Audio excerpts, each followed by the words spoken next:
And welcoming back to Questioning Gurus by QuestionPro, discussing experiences in Australia and New Zealand with cross-industry leaders. This is a podcast series dedicated to uncovering the latest insights and strategies shaping our economy. Guided by the motto, make the workforce be with you. Each episode features expert views that do not necessarily represent the views of their organizations. We cover real-world case studies, practical tips to help leaders, professionals, and companies enhance engagement, culture, and well-being by empowering and inspiring their teams. On today's episode, designing organizations that actually work, where org design meets employee and customer experience, we have the privilege of sharing the studio with Chris Parsons, co-founder and managing partner of Q5 in Australia and New Zealand. Welcome to the studio, and thank you for accepting the invitation, Chris. Well, thank you for asking me. Delighted to be here. Excellent. We got as well Jason Ajay from Interview Fit. Nailed it. Perfect. Well done, Oscar mate. Mora from QuestionPro. We will explore Chris' expert perspective on how to best deliver effective operational model changes and structural transformations, ones that deliver sustainable improvements to perform. So, Chris, we know you and we know your trajectory in the last few years and what you're trying to do here in Australia, right, and globally. Can you please tell the listeners who Chris is, your journey, how they started, and the most important question, what sparked that moment? Okay. Well, look, thanks for allowing me to be here. So I'm one of those odd characters because I wanted to be a consultant from the age of 16, which is not normally the career choice people have at 16, but I then decided what university I wanted to go to and what course I wanted to go to make sure that I could do that. And I started my career at Accenture, but not actually doing consulting, doing coding of systems. Wow. And so that really taught me a lot about what I wanted and what I didn't want. And so I moved my career from that gradually into the areas of transformation, change, and org design. And through that, that's because I see those as the real things that help organizations really drive performance and drive alignment. And I've been fortunate enough to work with some amazing organizations globally. And bringing us up to date with sort of Q5, we started 17 years ago, actually this week, in what was then the teeth of the biggest recession for 70 years at that point, was the global financial crisis. But we always knew that there was a space for a consulting company that really focused on the people side of change, the people side of transformation, and how you engage people with getting the right outcomes for the organization. And that's where Q5 started. I think it's fair to say we never realized we would be global in the way that we are today. And we have about 350 people globally. Been here in Australia for 10 years now, which is great. We have an office in Sydney and an office in Melbourne, but we operate as a global organization. And I think that's pretty important because for our clients, it means we can bring expertise, insight, experience from around the globe to bring here. And I think it really works here in Australia because Australia being the island it is, and with the vast distances, sometimes being able to bring the outside in really helps because there's a lot of innovation in Australia and Australian organizations, but being able to check where they are against global businesses is really helpful. And I think that's one of the things we could really help with, and that's what we do here. Well, Chris, that is journey, 17 years, so congratulations, and 10 years in Australia, right? Like making a very impact, right, to the nation, to leaders. What is the common challenge that you see here in Australia, in particular in Australia in comparison to the UK? Yeah, well, I think Australia has some amazing advantages. It's actually always been seen as a place where you could innovate and be creative because of the distance. It has to be there, the vast distances. I think it's got a highly capable talent base. I think the fact that there's pretty much full employment here in Australia is both brilliant for society, but there are some challenges. There aren't enough people with enough capability, and I guess that's why it encourages so many people from around the world to come here. The key challenge, I think, for many organizations in Australia is how do you keep competitive where there aren't a lot of competitors in your market space? So that means how do you look at your benchmark, your yardstick as being not just your competitors in your Australian market, but those globally?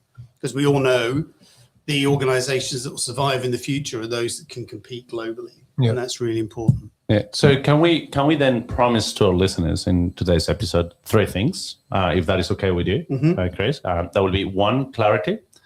By the end of this episode, I think that I promise to the listeners that they will be able to tell the difference between a genuine transformation and a restructured dress up.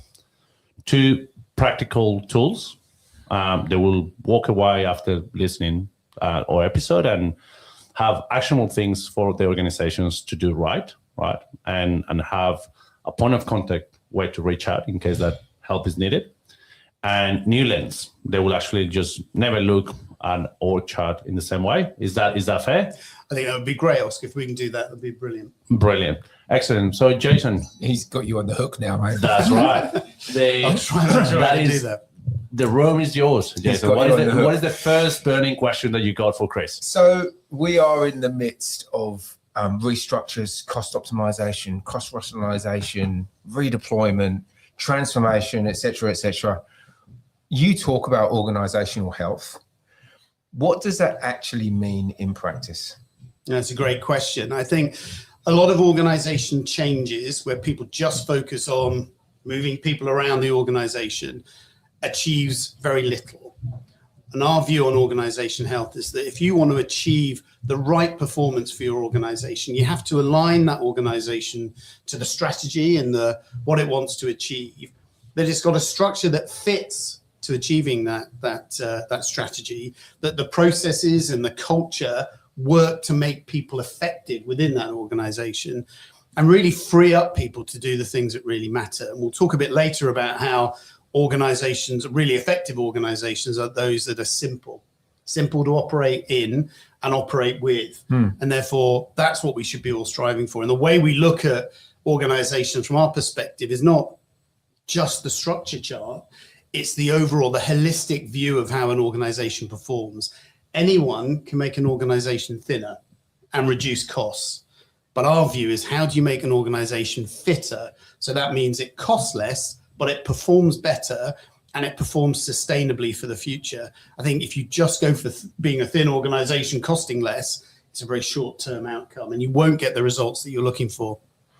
So organizational health for you is less about the structure and more about the business operating at optimum levels, people performing, productivity increasing. Yeah, I think that point about how you make an optimal organization is really critical. And that's really about, how do you give clarity in the organization so people know what's expected of them, they know what they do. Yep. That's really important.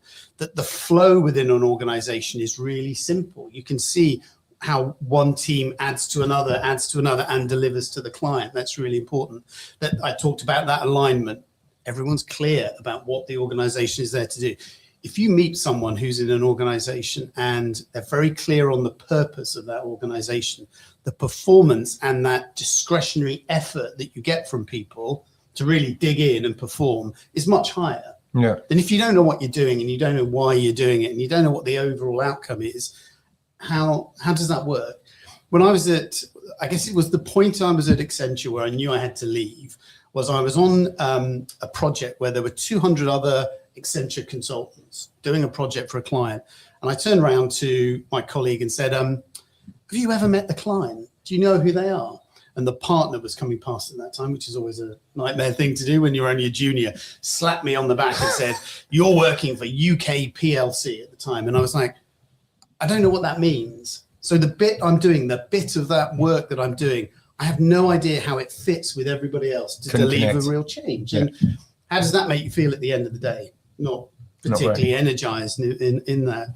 I think it's like you want an organization where people can be their best and perform at their best. And that's something that we have always felt is really important at Q5. And if we can make the difference there, it means that the changes that the organization is making are more longer term and will last. And ultimately, that's what we're here to do, I think. Yeah, well, that is where, and I like what you mentioned, right? Because there's a misperception about health and performance, right? And that is where that is important, particularly, we are facing at a global stage a performance issue, right? And productivity issue, right? So from that perspective, is more like an art and science in the way that actually what you do. and how your team does it. Yeah, and I think that's an important decision point as well. So the art and science is really important because you do need to have the data that brings the insights about what you can change, what you should change, what opportunities there are to change and do things differently.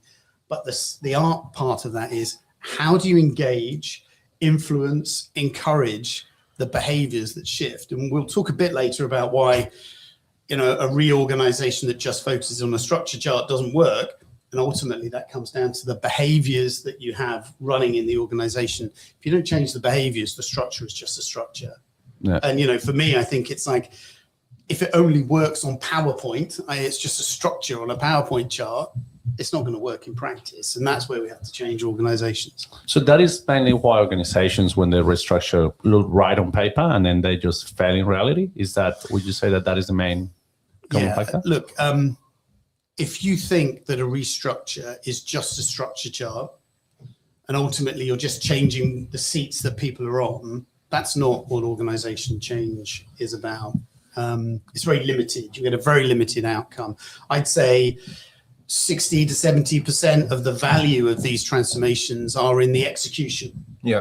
And it's about how you take a structure that is right for the organization, that has been thought through, and then you make it deliver. And you make it deliver because it works within the context of the culture, the capabilities in the organization, the reworked processes, the way people behave, the way the leaders operate in that organization. That's the real critical thing. I think sometimes in restructuring, organizations focus on the spans or the layers, how many reports you have, how many layers there are in the organization. And whilst that's an important thing to look at, it's only one thing. So you can take a layer out, you can reduce the spans, etc., and you can make some savings. But will the organization be effective? So the thing I always want to ask an organization when we do a restructure is, what are those effectiveness measures that you really want to achieve? How does your performance want to be improved as a result of what we're doing? And if you do that, I think if you focus on that, you get the right outcomes. If you focus just on numbers, pure numbers, you might be able to get the short-term cost cuts now, but what you'll find 6 months' time is that cost is coming back in other mechanisms. Yeah, that's not very good. It's like the whack-a-mole effect of it. It's like you've reduced cost in one area, but it only comes up again somewhere else because you've not worked out how the processes and the ways of working will change the organization. So definitely important to do. Our model, we have a model that we use to do organization design. It's called the Metro Map. We created it 17 years ago, and it's been hundreds of organizations have used it now. We only talk about structure. It's got 8 steps to it. We only talk about structure at step 6, because all the important things to think about are, what does the organization want to be? What does it want to achieve? How can it get competitive advantage? What needs to change in order for it to work really effectively and smoothly?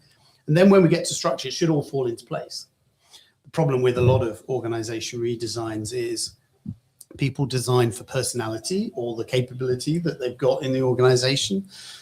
I don't like Steve, so let's move Steve out of that organization. Right, let's do a redesign. That's not the reason to do it. It should be, what's the strategy? What do we aim to achieve? What's the best way we organize in order to do that? I think if you focus on the latter, that's where you get the real improvement in performance as well.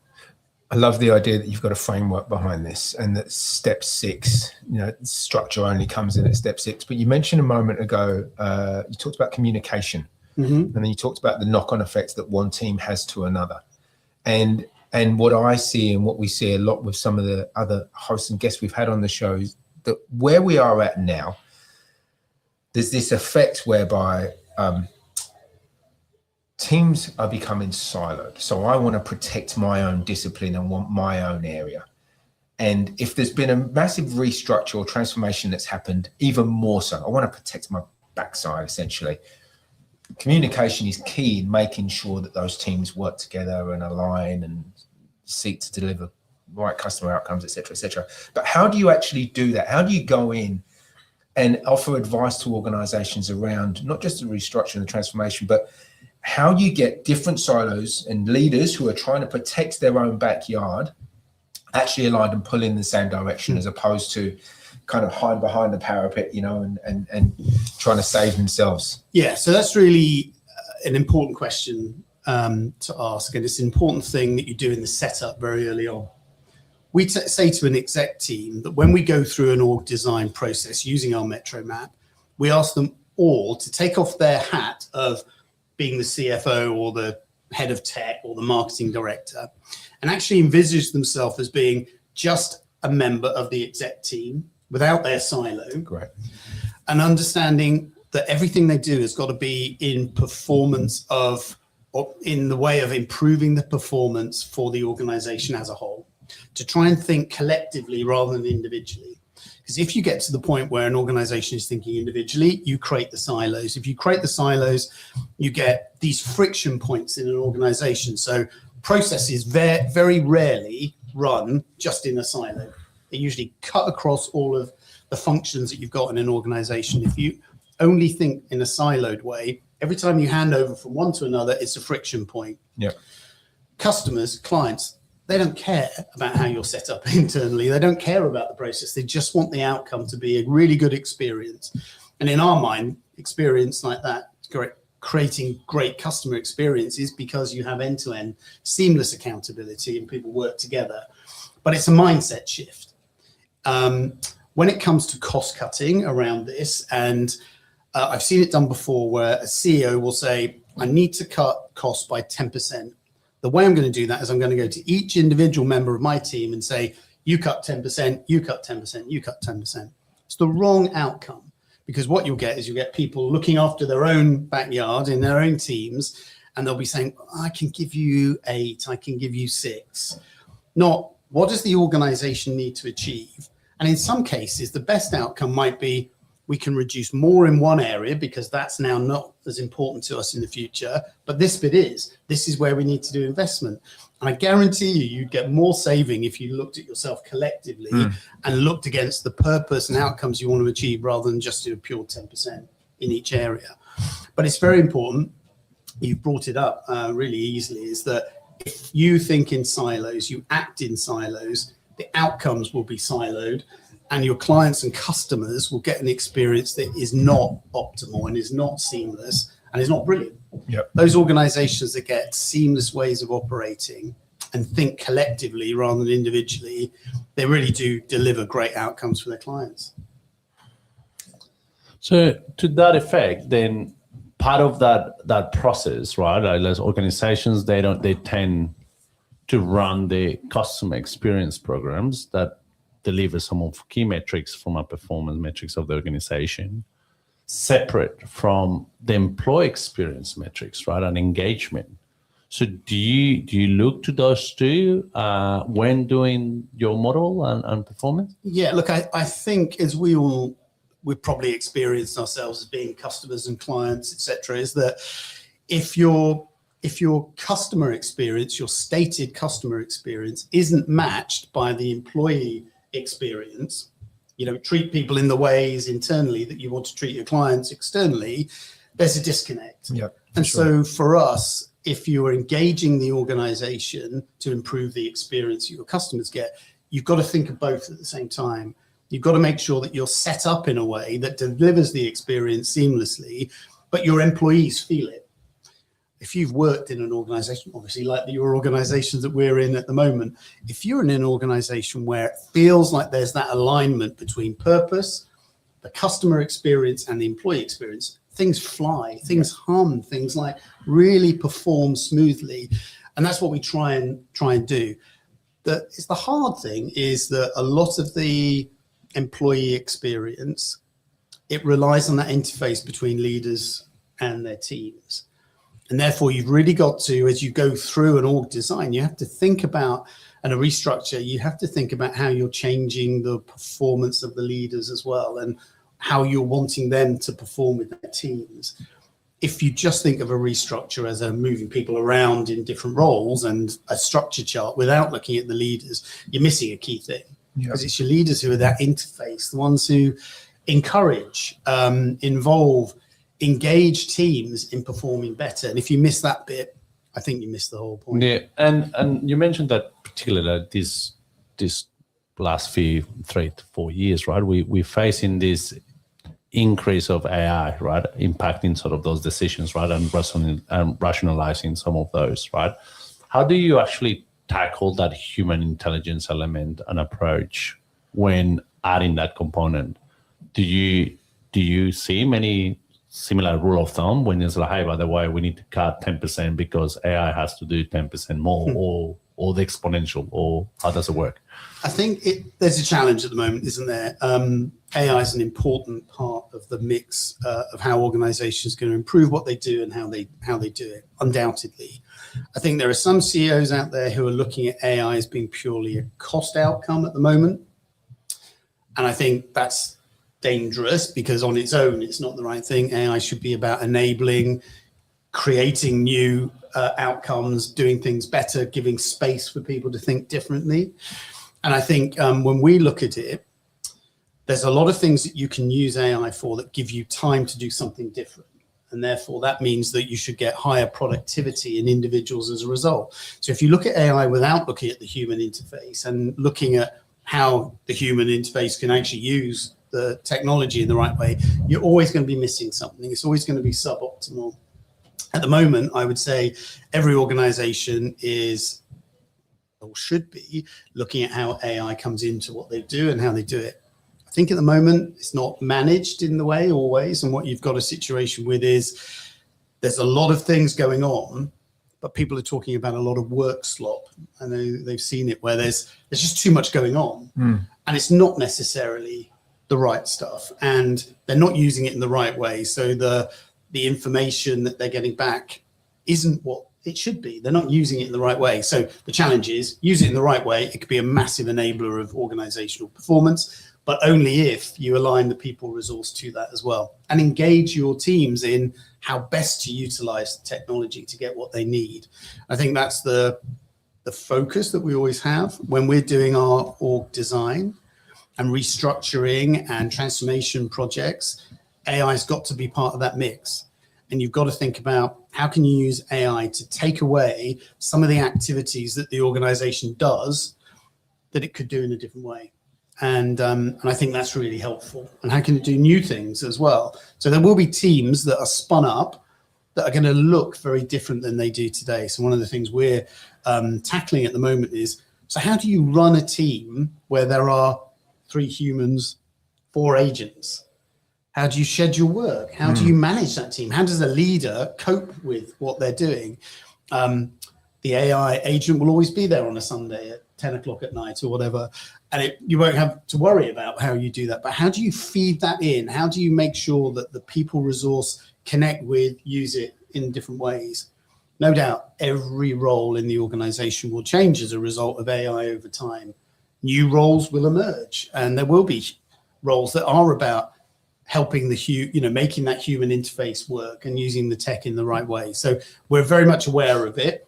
I'd say it's in its early stage. There's lots of iteration being made, but lots of industries are going to find the right way of moving forward with it. And we're absolutely involved in that at the moment. Yeah, and then to that effect, what would be those metrics actually that organizations actually they show that they're actually working in the right direction or is working effectively? You mentioned across sort of this podcast that there are a few signals, but just for the listeners to be really clear on what those are. Yeah, I think ultimately you should be setting a set of metrics that are about how your customers are experiencing you. So if you're thinking about how AI is working within the organization, then metrics at that end customer level are probably what you want to be looking at. I think if you're measuring number of agents in an organization, I think that's the wrong thing, because it's to what end. So if you look at the typical customer metrics, whether that's net promoter score, for example, you should be testing whether the work you're doing is actually improving that as a score rather than anything else. I think if you focus on too much on input metrics, how many agents you're using, whatever, I think you're going to come out with the wrong outcomes. You should always look at the end customer measures as well. Yeah. So is that the resurrection then of mystery shopping eventually, when you just go and then, help organizations like in any M&A, you go and then do the due diligence experience with the flow. So would organizations actually from time to time will need to ask like, hey, let's go and then re-engage mystery shopping to see how a customer sees how we perform? Potentially, that is something that some organizations do, and it has its time and place. I think repeat purchase from clients is quite important. Length of relationship you have with a client is important. Trust, if you can measure trust of a client in what you do and how you do it, that's probably more important. That's so that your mystery shopper might be an example of one of those ways of doing it, but there are others too, I think. And trying to get those measures done in the right way would probably be the right outcome. Chris, can I take you back to the comment you were making about leadership a little while ago? And we know that, you know, business decisions flow from the top, culture, values, performance, all of these things flow from the top, behaviors at the top. You will work with some extremely capable and successful CEOs when it comes to transformation, and you'll work with the other end of the scale. What are some of the behaviors that you see from leaders that do this well, CEOs that do this well in those first 90 days? What are they doing versus the other end that actually helps the business transform correctly, not just on paper? Yeah. Look, leadership and the effectiveness of a leader is as important now as it always has been. It's obviously slightly changed, I think, over time. So the idea of like the leader having to be at the front end, pointy end of the ship, you know, with the flag, pulling people together, it's different. Yeah, it is different. And that you see some brilliantly different styles in that. But I think when a leader is really successful in these sort of changes, there's got to be a consistency of what they say and a consistency of how they act. So if you see a leader who chops and changes the stories, the messages, the way that they're engaging people over that period of time, it creates confusion. Distrust. They're saying one thing, doing another. It's not good. So leaders need to be consistent in that way. They need to modify their communication style to fit where they are in that change process. You know, when you start a change process, it can be very broadcast. When you're in the depth of that change, you've got to be much more human, listening. You've got to be able to convince people at different times, and that's really important for them. But they need to be consistent as they go through. Your style changes, but the messages need to be the same. And you need to be in there. I think it's true now as it's always been. And this is interesting given the fact we've got, you know, people work in different ways, hybrid ways now, etc. But visibility is really important. We'll all have examples where we've worked with an organization and they're just about to announce, they're announcing the changes, the day they announce the changes, and you can't find the CEO. Yeah. You know, they say they're out doing client meetings. That's just unacceptable.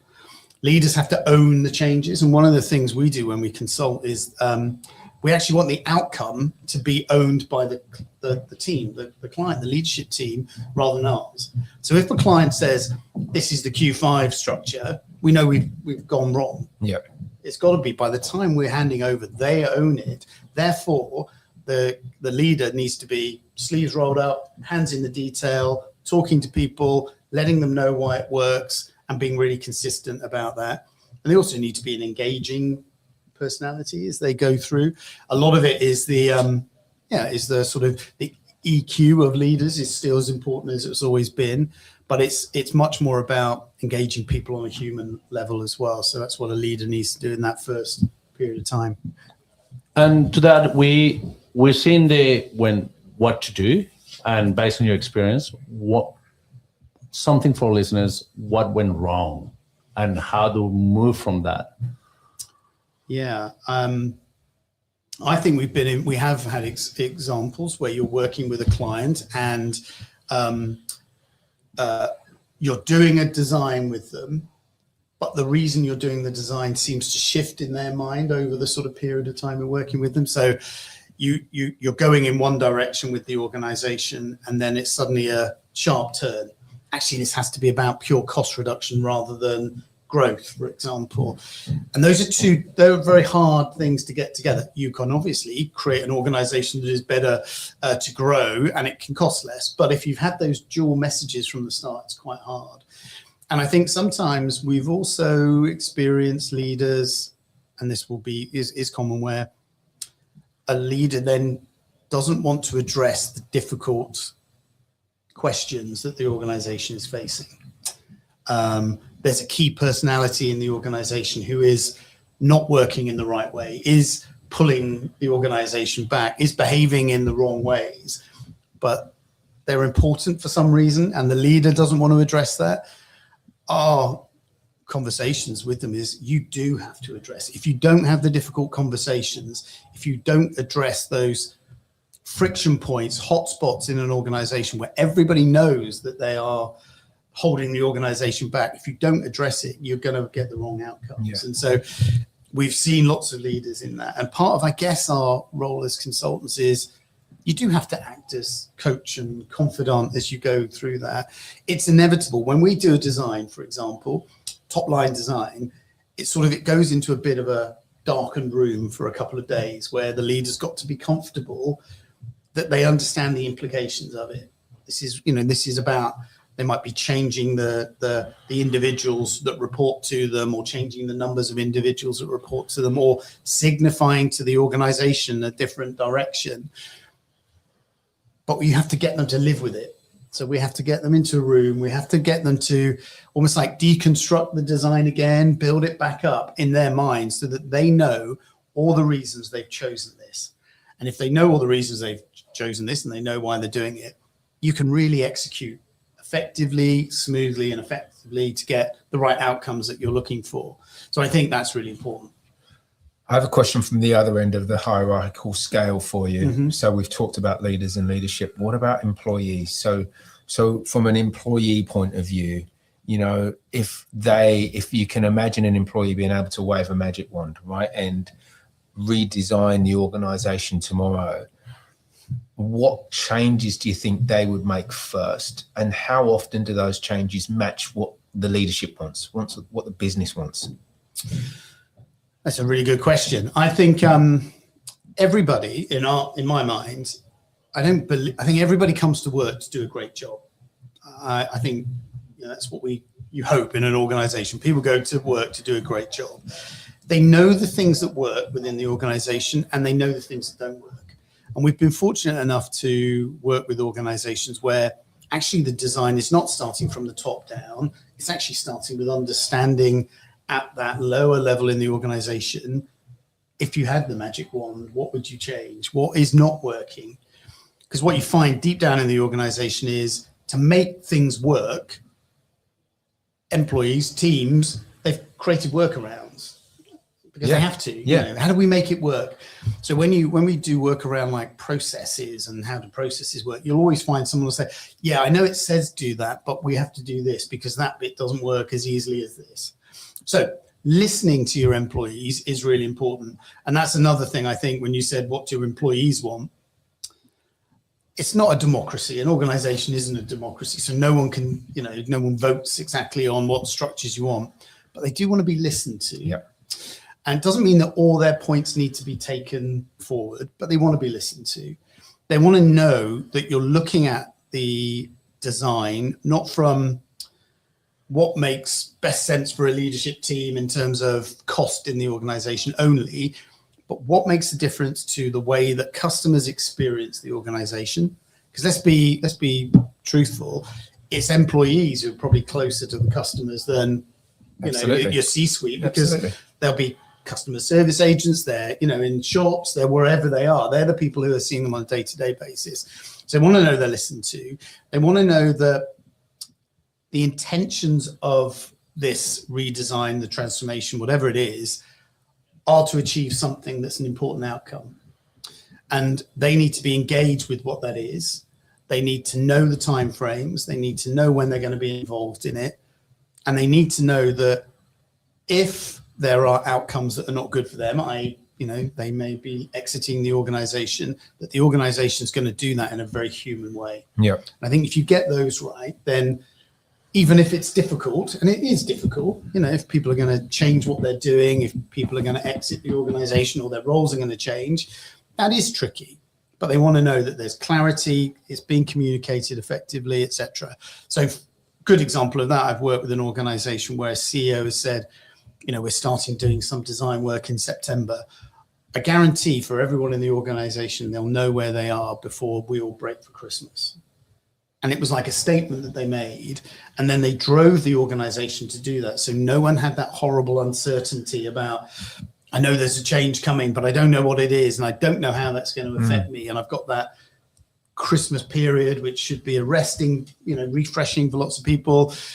You don't want them to be concerned and worried and overly distraught by that. So it's important that the organization does it. So we encourage leaders to make sure that they're clear about their communication process. But definitely it's invaluable to make sure you do listen to what the organization's saying. We use some mechanisms to make sure that we can get that sort of insight through.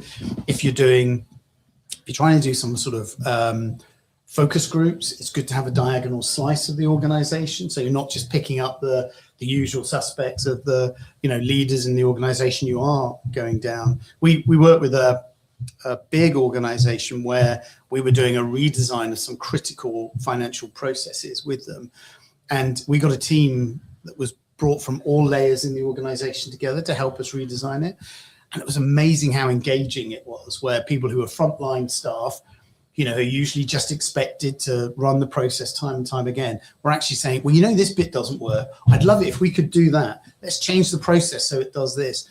The amount of involvement that they have in it is great. And because of the way we were doing this it was like in one half of the building, and everybody who was working in the old way were in another half of the building. They heard about it. So in effect, what we were able to do is like roll the existing organization into the new changes. They all wanted to come and do it because they'd heard from their colleagues about, this is going to make our lives easier. It's going to make it easier for us to do the work. It's going to make it better how we deliver to customers. And that's a really valuable process. If you get that right, all your changing behaviors that you need to have will flow through that. And if you get it, then the organization really changes. We said at the start, a structure chart that just is on a page, it's just a document, it's just a diagram. The real thing is bringing it off the page and making it live. And that's about the processes that you put in place and the behaviors and the capabilities that you have. You've got to be thinking of that all the time. So if an organization ever comes up and says, here's the structure, right, we're all done, let's just go home, they're wrong. Because as I said, execution is incredibly important. If you get that right, that's where you start to feel the behaviors and the benefits of that in terms of performance. And as we look at it, what you want to do, and it's part of our, ethos, is we want to make sustainable change. Sustainable change means you've made that change, it's working, it's performing, it's delivering the results, and is something that can last. Yeah. If you just do it for a short term, you only make short-term decisions, you might get a bit of a blip of performance, but it will go down pretty rapidly. And it's important for organizations to look at how they can deliver sustainable growth. I think that's when you do structure and redesigns well, is where you get sustainable growth. Fantastic, Chris. Thank you very much. That's been a lot to take in, and I've been taking notes. Well, Chris, for listeners, I've been taking a lot of notes right now. Now, Chris, are there any daily or weekly routines that keep an effective to leaders that you can actually just give? And we're close to wrapping up, but what will be the daily or weekly sort of routines that you will recommend? Well, I think obviously what we do is at the start of any week, it's important that you're really clear about what are the things you're working on. And if you're a leader on a Monday morning, knowing exactly what you should be doing that week is really important. And then being able to translate that down into the way that your teams are communicating about what they need to be doing is really important. So I think everyone does town halls in some way. And I think you've got to make those fresh for people. It's got to feel like it's a discussion, not just a broadcast. I'm old enough to know when we used to get at Accenture, we used to get Octel messages that was like you had to dial in and you'd hear the CEO or whatever talk about what was going on in the organization. But it was only one way. So you had no way of interrogating it. And I think new technology means that leaders can be open all the time to conversations. And I think those who put in those mechanisms where there's a bit of interplay between what the leader wants and teams are really important. So town halls are great, but make them two-way, make them interactive, make them where people have to explore things and have exercises around what does this mean for me. I think those are really important. It's not just a top-down, it's got to be an all-way 360 type of conversation. And if you get those mechanisms in place, I think organizations fly much better. And, we do this even within a Q5 context in the ANZ space, but also then, globally, it's like we need to check ourselves.